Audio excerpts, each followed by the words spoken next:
po, dahil hindi po tayo makapaglilingkod ng tunay ng buong katapatan kung ito po ay hindi natin uunahin ang Panginoon.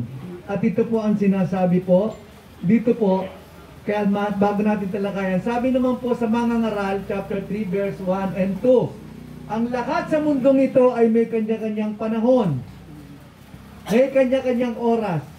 Ang panahon ng pagsilang at panahon ng pagkamatay, ang panahon ng pagtatanim at panahon ng pagbunot ng tanim. There is time for everything. Kaya po, umpisahan natin ito po. Nakita niyo po, binabanggit dito, ang tunay na paglilingkod, kagaya po ng ating Konsehal Bonjing, nabalitaan ko rito, sinabi nga niya sa akin, sabi nga, approachable. Napakadaling lapitan, pag hiningian mo ng tulong, andun siya katandang tumulong. Nakalaan na ang kanyang puso, ang kanyang buhay sa paglilingkod.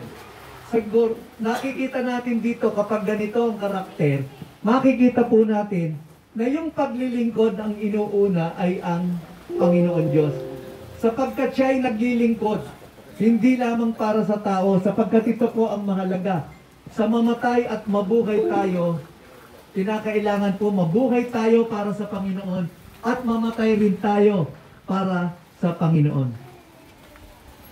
Sa panahon po natin ngayon, masakit man tanggapin, ito ang kabaligtaran.